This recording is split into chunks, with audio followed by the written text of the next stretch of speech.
Tractate Sanhedrin, page 15. We'll start on page 14b, 8 lines from the bottom of the page. Hahekdeshot bishlosha. Here we learn in the Mishnah that you need to have 3 appraisals when it's come to a valuation of consecrated property. Meaning, you'd have to have 3 rabbinic judges since the item was given to the temple and it's part of the temple treasury. Therefore, you need to have in evaluation 3 rabbinic judges. That's the language of the Rambam. And Ilchot Arachim Vecharamim, chapter 8, the valuation of consecrated item is performed by 3 expert rabbinic judges. So the Gemara brings a braita that disputed it. Matnit in the law ki haitana the Tanya. The Mishnah does not follow according to the view of the Tana that said Rabbi Eliezer ben Yaakov omer afilu tzinora shel ekdesh tzricha 10 bnei adam livdota. Here we talk about very small forks. So there are several explanations. What does that mean? Either they use that little small fork to it was a small piece of metal that used to the Beit HaMikdash, either to make it a small type of a hook. Some said that put together tviyat chutei zahav, that they put the golden string together. They use when they remove the wax of the menorah.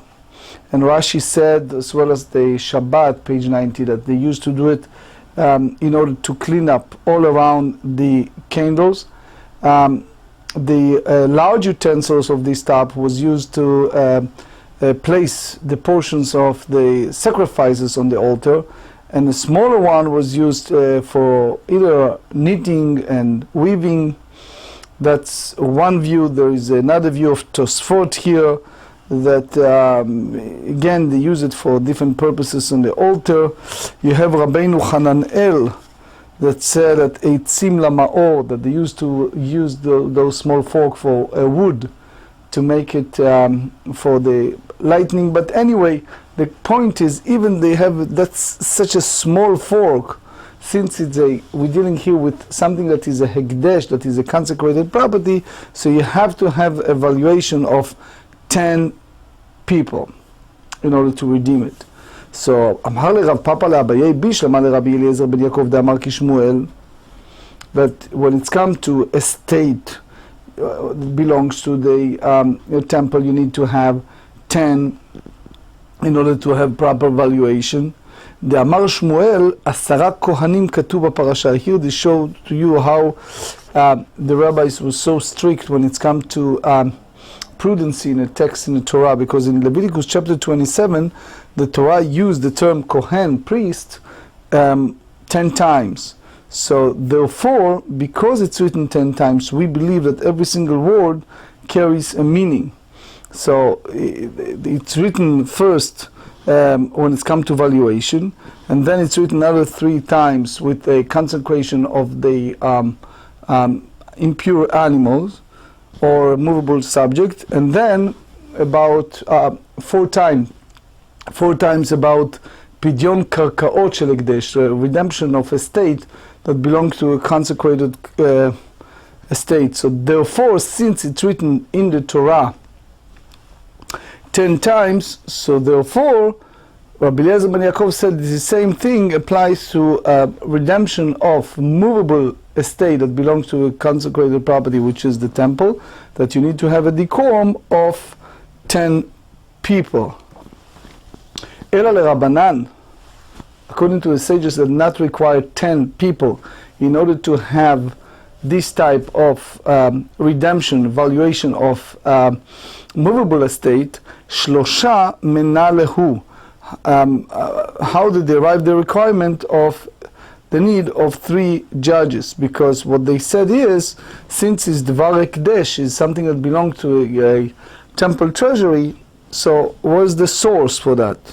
If you tell me that this source, the makor, is dichtiv behu, because it's written in a movable estate, shlosha, 3 times, so therefore you need to have 3 people So the question is, קרקעות דכתיב בו 4, when they come to a land, to a real estate, the text used the term kohen 4 times, תזגי ב4, so it will be enough to say you need only 4 people.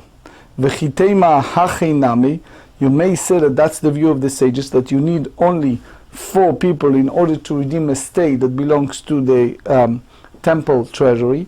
Alamat nan, why we continue to state in the Mishnah, karkaot tish'a vechohen.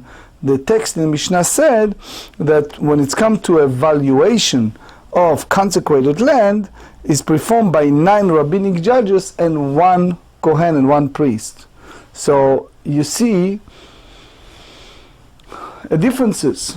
Elamai, you have to say that the reason you need to have 10 when it's come to redemption of a real estate, it's dimshalmei behu, that the kohanim completed with this, meaning the 3 cumulative calculation of all mentions of the word since the beginning of the pasuk, and therefore it's asara, so 10 times when it's come to pidyon hekdesh, redemption of consecrated estate, and therefore they said hekdeshot dimshalmei behu shita liba'u shita. So when it's come to a consecrated item, since what we said, when it's come to animals, for example, so you have the same idea of cumulative, you have 6 complete with them, so they should require 6 rabbinic judges to perform this valuation. So why the sages said that it's enough to have 3?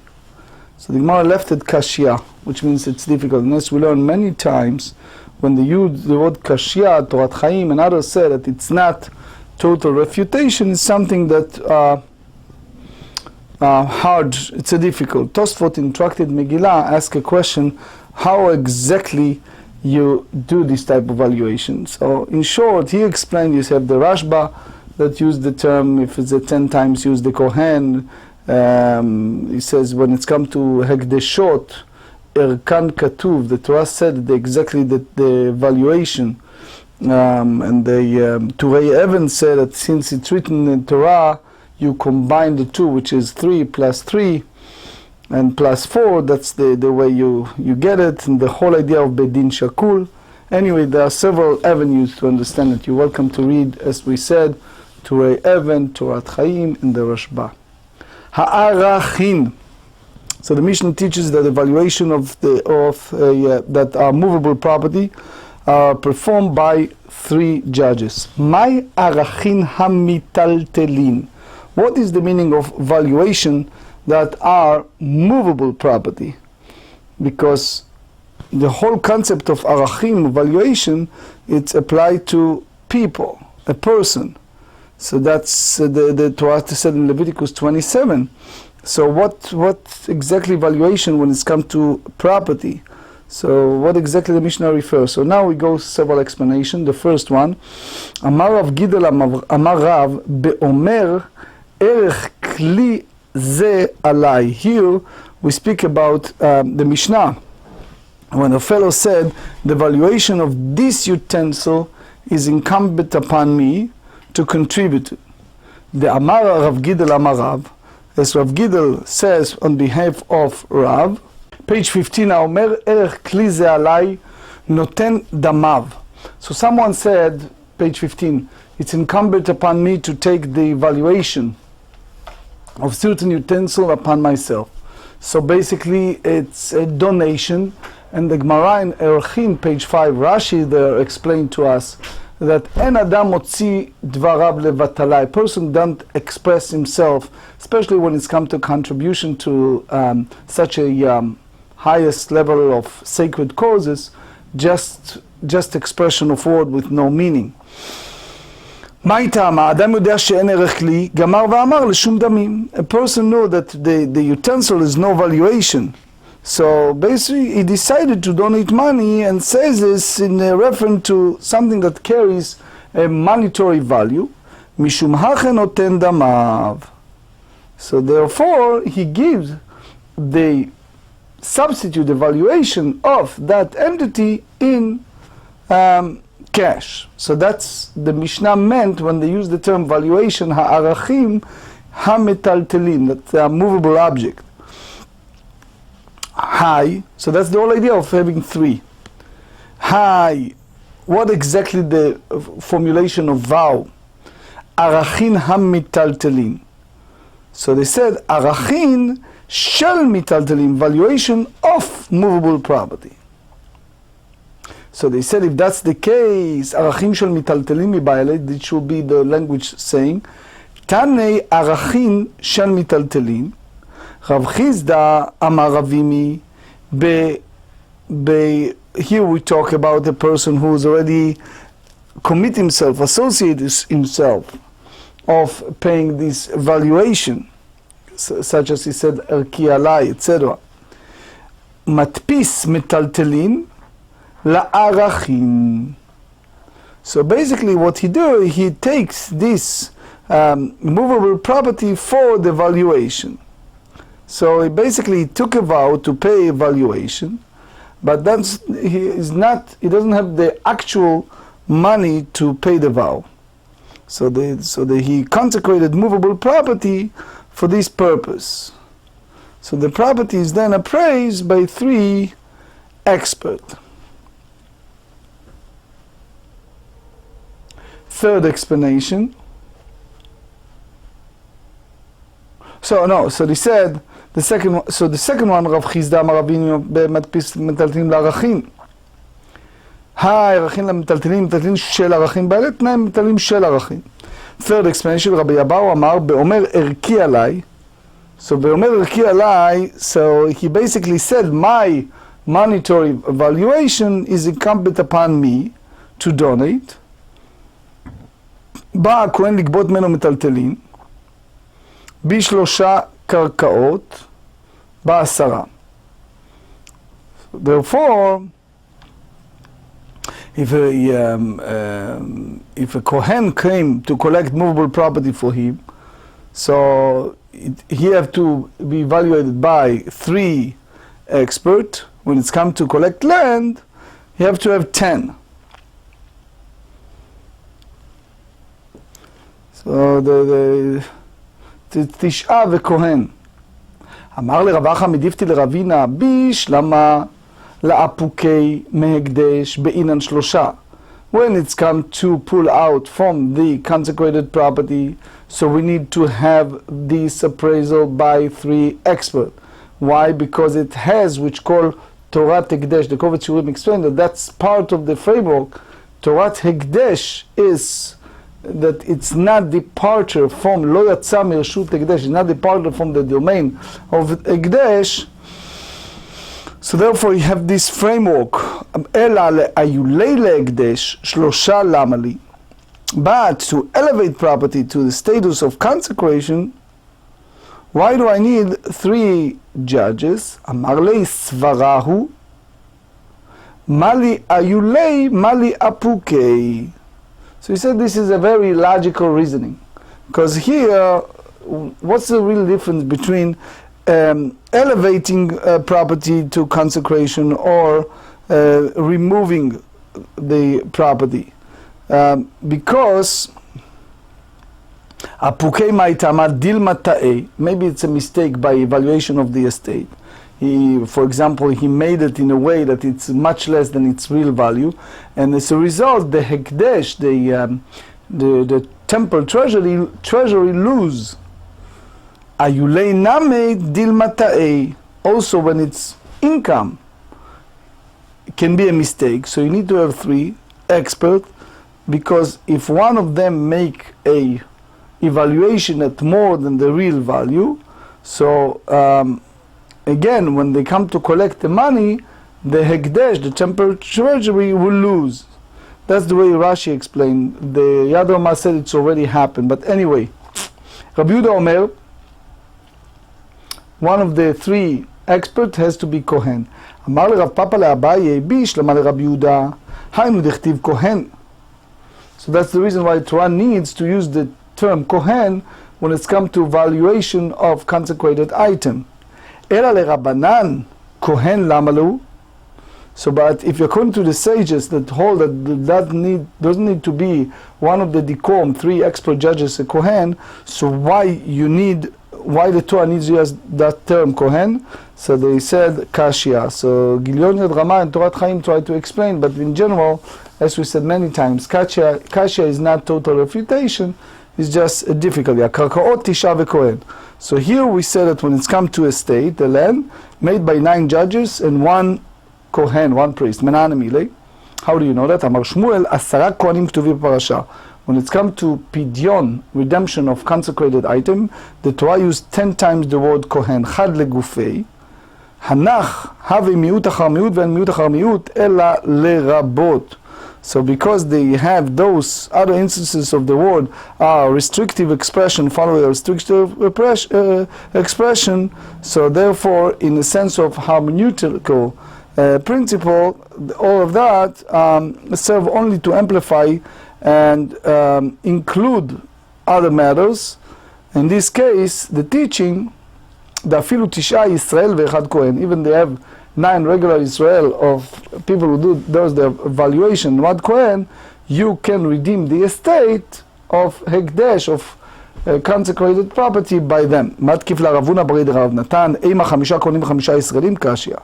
Why maybe you say 5 and 5, for example? Is it left the question difficult. V'adam kayotze b'hem. Adam mikadosh. You mean to say that a person, in a sense, you call him as a consecrated, a person, it is not possible to consecrate a person, and therefore it's unclear what sort of valuation you have to have here. Amar Rabbi Abahu, be'omer damai alai. So we basically evaluate him like a servant. Natanya omer damai alai, shamim oto ke'eved, the same as Canaanite slave, hanimkar bashuk, eved itkash lekarkaot. So the same way that we compare land to the slave, that's basically use the halachot of the transactions. The valuation is performed by a panel of 9 experts and the Kohen, and is done when land is appraised. By Ravavin, Se'ar ha'omed ligzoz bechama. So I just recently saw in one of those visiting mall how people donate for, God forbid, for people who lost their hair for cancer. So you see they donate wigs and the hairs for that. So she explained that basically hair sometimes in some circumstance have a monetary value. In those days they used to have a sticks and all kind of robes out of that. But anyway, so how many people you need to have in order to have valuation? So the כגזוז דמי ובשלושה או כמחובר דמי ובעשרה. You treat it as a detach, and therefore you need to have 3, or attach, you need to have 10. תשמע מקדיש את עבדו, אין מועלים בו. So basically if someone consecrated as a Canaanite slave, you don't have the law of misuse in that case. רבן שמעון גמליאל אומר מועלים בשערו. So if you use his hair, that basically is a violation of misuse estate. וקיים אלן דבשרו עומד לגזוז פליגי, שמע מינה. So that's the whole idea of having 3 to evaluate. נעימה הנתנאי כהנתנאי, דתנן, this is מסכת שבועות, page 42b. רב מאיר אומר יש דברים שאין כקרקע, for example something that is attached to the ground, ואינן כקרקע. But when it's come to the rules, you treat it as a movable estate, ואין חכמים מודים לו, כיצד? 10 גמלים תאונות מסרתי לך ועלה, אומר אינן אלא 5. If someone said, I gave you grapes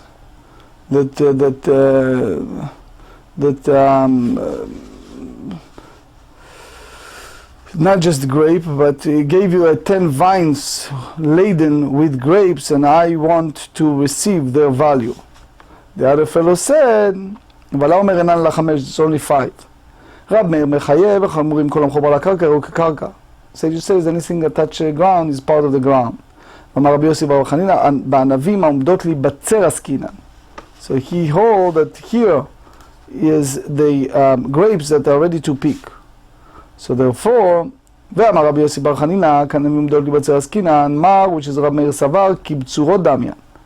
So he treated the same as what? As it's already been peak, which means it's a movable property.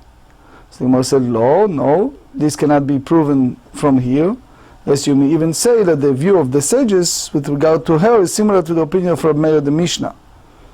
אפילו תאמר רב מאיר עד כאן לא כמה רב מאיר תם כל כמה דשב כל למקרא קחשי. Or as long as you leave them, so they are basically become lean and deteriorate. אבל שערו כל כמה דשב כי השבוך עם השבח. In the hair, the move, he leaves it on his head, in a way it's more improved.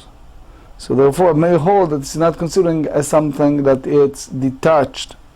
Dinei nefashot, we said in the Mishnah that when it's come to capital law, you need to have 23 judges. So tak kapasik vetani, which means when it's come to Mishnah, especially when you teach these different categories, so the Mishnah indicating that there is no difference if this was an ox that did לא שנה רובה זכר ולא שנה רובה נקבה, makes no difference if it was with male or female. They both, when it's come to a capital application of capital law, you need to have 23 judges. בשלמה רובה נקבה דכתיבה רק את האישה ואת הבהמה, אלא שור רובה זכר מנין.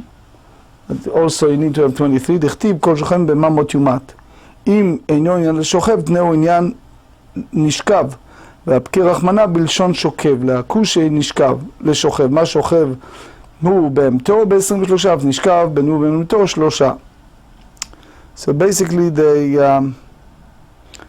regardless to what circumstantial evidence that caused the animal to lie, both of them needs to have 23 judges. So on his skull, he would talk about the ox that be stoned. It's judged by 23 by 23 judges. שנאמר אשור יסתכל וגם עליו ימח. Torah said in Shemot 21, the ox, as far as the owner, shall be executed. כי מיתת הבעלים כך מיתת השור. So again, you're dealing with the court of a capital law, which require 23 judges. אמר לרבי לרבא מאי דהי וגם בעליו ימד לך מיתת בעלים כך מיתת השור ודעתה. Because the Torah used the term that is also his honor should be put to death, so we said the same death applies to the owner, so it applies to the ox. Page 15b, Eima liktala uleata. Why not to say that this pasuk come and teach us the chiyuv, the obligation of the owner, the way that the Chidushei Aran explain, you see it also in the Tosfot, that the owner of the ox is liable to receive a death penalty. אם כן לכתוב וגם בעליו ולשתוק. So the Torah should say, and also its owner, and silent, which means you don't use the word yumat. Why the Torah add the word yumat? So you derive from that you basically executed the ox, but not the owner. Obviously the Mefarshim said that still the owner needs to do teshuvah. You see it both in a book called Be'er Sheva, and also in the response on Oda B'Yehuda, Rabbi Landau, that others that said that if a person sent a shaliach, sent an agent to kill someone, so and eventually that fellow get killed, so the meshaleach, the one who sent it, needs to do teshuvah. The same here, because the nezik, the damage come al yedei behemto, by his animal, so obviously as much as we exempt him, he needs to do teshuvah.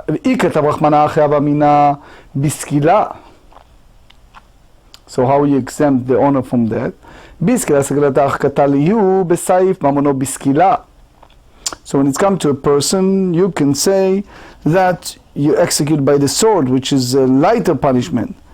But his property killed the victim, could he be given more severe execution by stoning? So they said, which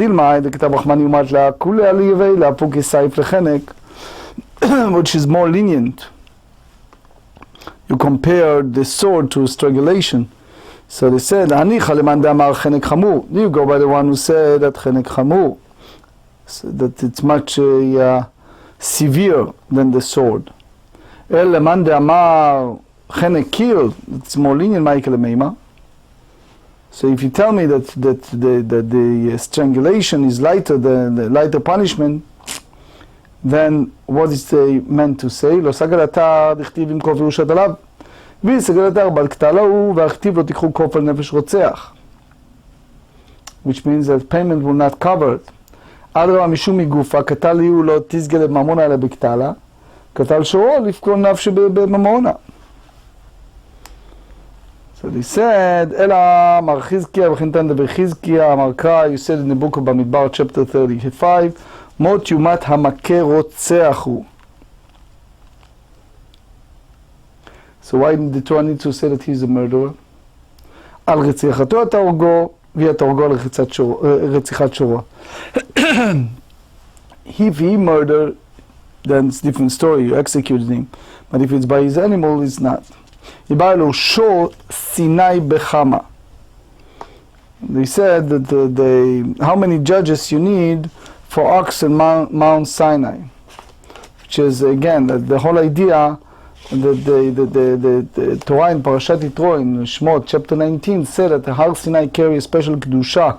Torah said, "V'igbalta et ha'ar saviv lemor you circumscribe the mount around. Yishamru lachem, you should be careful not to come close to the mountain. Kol hanogea ba'ar mot yumal lo tiga bo yad." The Torah said you should not touch. Sakol yisakel yaro yireh. So the Torah used the term im be'ema im ish lo yicheh, if it's animal or person. So they said bechama nigamar sha'a midorot or lo. So the question is how you treated it. You said that you derive the halakha that applies only to a specific time, the halakha that applies to a future generation. So the Aruch Laner, you see it also in Chidushei Aran, said that the whole comparison, why the Torah spell out in such a way, what's the purpose? Tosfot dealt here. Anyway, Tashma, the Tani Rami Berchezkel, im בהמה עם איש לא יחיה. מה איש ב-23 ובהמה ב-23. So basically, we in that sense use both in 23. I would like to conclude with the Rambam. Rambam Ilchot Sanhedrin, chapter 5. An animal that killed a person is sentenced to death by 23 judges. According to the view of Reish Lakish, which the Braita supports, this include undomesticated animals such as lion or leopard, if they were tame and had owners. The Kesef Mishnah adds also, if a snake kills a person, it may be killed by anyone. That's basically what the Rabbi Akiva said. And as you see, that is the Rambam Ilchot Sanhedrin, chapter 5.